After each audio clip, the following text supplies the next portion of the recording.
You're trying to drink those 8 glasses of water everyone keeps telling you about, but then you're up every hour at night, interrupting meetings for bathroom breaks and feeling like your bladder has shrunk to the size of a grape. Well, I've got news for you. You might be doing hydration all wrong, and I'm going to show you exactly how to fix it. Before we dive in, let me just say that proper hydration during pregnancy is absolutely crucial. We're not trying to drink less water, we're trying to drink smarter. Your body is literally creating another human being. Your blood volume increases by up to 50%, and your kidneys are working overtime. But there's a huge difference between chugging water randomly throughout the day and strategic hydration that actually serves your body. Let me share something that completely changed my second pregnancy. During my first pregnancy, I was that person carrying around a massive water bottle, gulping down huge amounts whenever I remembered, which usually meant I'd realize at lunch that I hadn't had any water all morning, so I'd drink 3 glasses in 10 minutes. The result? I was exhausted from constant bathroom trips, my sleep was completely disrupted, and I still felt dehydrated half the time. Sound familiar? But here's what I learned from working with a maternal nutrition specialist and diving deep into the research. Your kidneys during pregnancy are like a very sophisticated filtration system, but they need consistent, manageable input to work efficiently. When you flood your system with large amounts of water at once, your kidneys basically go into overdrive mode and flush most of it right out before your cells can actually use it for hydration. Think about it like this. Imagine you're trying to water a plant. You could dump an entire watering can on it at once, and most of that water would just run right off and pool at the bottom. Or you could give it smaller, steadier amounts that the soil can actually absorb and use. Your body works the same way. Now, I know some of you are thinking, but Sarah, I'm so busy, I forget to drink water until I'm already thirsty, and then I need to catch up quickly. I totally get it, and that's exactly why I'm going to give you 3 specific steps that work with your busy life, not against it. Step 1 is all about timing, and this is where most pregnant women get it completely wrong. The secret isn't just drinking more water, it's drinking at the right times. Your body's hydration needs change throughout the day based on your natural circadian rhythms, hormone fluctuations, and metabolic demands. Here's what you need to know. Your cortisol levels are naturally highest in the morning, which means your body is primed to process and utilize fluids more efficiently in the first few hours after you wake up. This is your hydration golden window. Instead of reaching for that giant cup of coffee first thing, start with 16 to 20 ounces of room temperature water within 30 minutes of waking up. I know, room temperature water isn't the most exciting thing in the world, but here's why it matters. Cold water actually requires energy for your body to warm up to core temperature before it can be properly absorbed. When you're pregnant, your body is already working harder than usual, so why make it work even harder just to process your water? Room temperature or slightly warm water gets absorbed faster, hydrates you more efficiently, and doesn't shock your digestive system first thing in the morning. But here's the key part. After that initial morning hydration, you want to sip consistently throughout the morning rather than chugging more large amounts. I'm talking about 2 to 3 ounces every 15 to 20 minutes. Set a gentle timer on your phone if you need to. This keeps your hydration level steady and prevents that mid-morning crash where you suddenly realize you're thirsty and end up drinking too much too fast. The afternoon is where it gets tricky because this is when a lot of pregnant women hit that energy slump and mistake hydration for fatigue. But instead of reaching for more coffee or trying to drink a ton of water to wake up, this is actually the perfect time to focus on electrolyte balance, which brings us to step 2. Step 2 is about what you're drinking, not just how much. Pure water is great, but when you're pregnant, your body needs more than just H2O to maintain proper hydration. You need electrolytes, sodium, potassium, magnesium, and calcium to help your cells actually hold on to and use the water you're drinking. This is especially important during pregnancy because your blood volume expansion means you need more sodium than usual. I know, that sounds counterintuitive because we're always told to limit sodium, but we're talking about natural unprocessed sodium that helps with fluid balance, not the excessive sodium from processed foods that can contribute to swelling. Here's my go-to afternoon hydration strategy. Instead of plain water, I make what I call pregnancy electrolyte water. It's incredibly simple but so effective. Take 16 ounces of filtered water, add a small pinch of high-quality sea salt, We're talking like an eighth of a teaspoon, so just a tiny pinch. A squeeze of fresh lemon juice, and if you want to make it taste better, a little bit of raw honey. The sea salt provides natural sodium and trace minerals, the lemon adds potassium and helps with absorption, and the tiny bit of honey provides glucose, which actually helps your intestines absorb water more efficiently. It's like a natural, pregnancy-safe sports drink that doesn't have all the artificial colors, flavors, and excessive sugars. You can also get electrolytes from food sources throughout the day. Coconut water is fantastic if you can tolerate it. It's naturally high in potassium and has a good mineral profile. Bone broth is another excellent option, especially if you make it yourself or buy a high-quality version. It provides sodium, potassium, magnesium, and also gives you protein and collagen, which are great for your growing baby.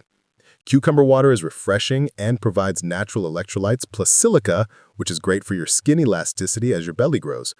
Watermelon juice is naturally hydrating and provides lycopene and potassium. The key is variety and listening to what your body craves, because often those pregnancy cravings are actually your body telling you what nutrients it needs.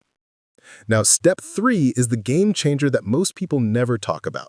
It's all about timing your hydration around your body's natural rhythms and your daily activities. This is where you can dramatically reduce those constant bathroom trips without compromising your hydration. The biggest mistake I see pregnant women making is drinking large amounts of water right before bed because they realize they haven't had enough throughout the day, or drinking too much during meals, which can actually interfere with digestion. Here's your evening hydration strategy. Stop drinking large amounts of fluids about 2 to 3 hours before bedtime. I know that sounds scary, like you're going to get dehydrated overnight, but here's the thing. If you've been hydrating properly throughout the day using steps 1 and 2, your body will have adequate fluid stores to carry you through the night.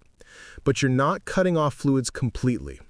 About an hour before bed, you can have a small amount of fluid, maybe 4 to 6 ounces, but make it something that's going to support your sleep and relaxation. Herbal tea like chamomile or red raspberry leaf can be great options. Red raspberry leaf tea is actually fantastic for pregnant women because it's rich in minerals and may help tone the uterus, though always check with your healthcare provider about herbal teas. The other crucial part of step 3 is understanding how to hydrate around meals. Many pregnant women drink large amounts of water with their meals, thinking it's helping with digestion, but it can actually dilute your stomach acid and make digestion less efficient. This can lead to that uncomfortable, bloated feeling and may contribute to heartburn, which so many pregnant women struggle with. Instead, try to do your main hydrating about 30 minutes before meals and then wait about an hour after eating before drinking large amounts again. You can sip small amounts during meals if you need to, but the bulk of your fluid intake should happen between meals, not during them. This approach helps your digestive system work more efficiently, reduces bloating, and actually helps you absorb nutrients better from your food. When your digestion is working well, you're also less likely to experience some of those uncomfortable pregnancy symptoms like excessive gas, bloating, and heartburn. Now let's talk about some specific situations that come up during pregnancy. Morning sickness completely changes the hydration game, and if you're dealing with nausea, everything I've just shared might need to be modified. When you're nauseous, the smell and taste of plain water can actually make you feel worse. This is where you need to get creative. Ice chips can be your best friend during the first trimester. They provide hydration in small, manageable amounts, and the cold can help settle your stomach. Ginger tea is fantastic for nausea and provides fluids at the same time. You can make it fresh by steeping sliced ginger in hot water or buy organic ginger tea bags. Peppermint tea is another great option for nausea, and the menthol can help you feel more alert and less queasy. Sparkling water with a little bit of lemon or lime can sometimes be more tolerable than still water when you're nauseous. The carbonation can help settle your stomach, and the citrus provides vitamin C and electrolytes. If you're dealing with severe morning sickness or hyperemesis gravidarum, these strategies might not be enough, and you definitely need to work closely with your healthcare provider to make sure you're getting adequate fluids and nutrients. Sometimes IV fluids become necessary, and there's no shame in that. Your job is to keep yourself and your baby healthy. As you progress through your pregnancy, you might find that your hydration needs change. In the third trimester, when baby is getting bigger and putting more pressure on your bladder, you might need to adjust your timing even more carefully. This is when that evening cutoff becomes even more important for getting decent sleep. You might also find that you need more electrolytes in the third trimester, especially if you're dealing with swelling. Counterintuitively, sometimes mild dehydration can actually contribute to swelling because your body holds on to fluids when it thinks it's not getting enough. Proper hydration with adequate electrolytes can sometimes help reduce uncomfortable swelling. Let me address some common concerns I hear about hydration during pregnancy. First, many women worry that if they're not constantly thirsty or if their urine isn't completely clear, they're not drinking enough. But actually, very pale yellow urine is perfectly fine and often indicates better mineral balance than completely clear urine.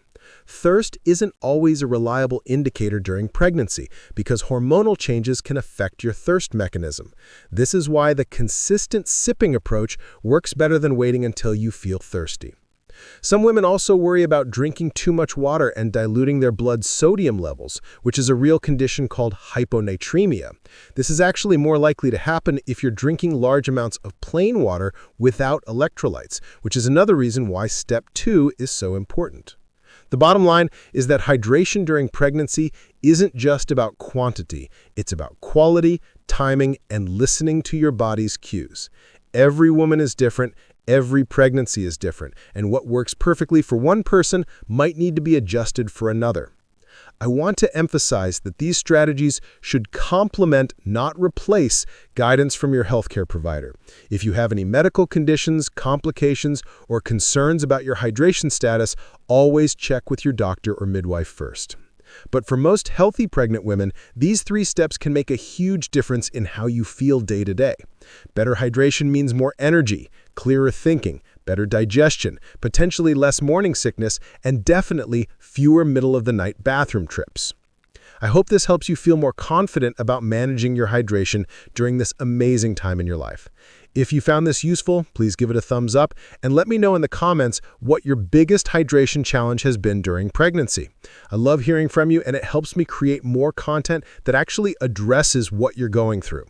Don't forget to subscribe if you want more evidence-based pregnancy and motherhood tips, and I'll see you in the next video. Take care of yourselves, beautiful mamas.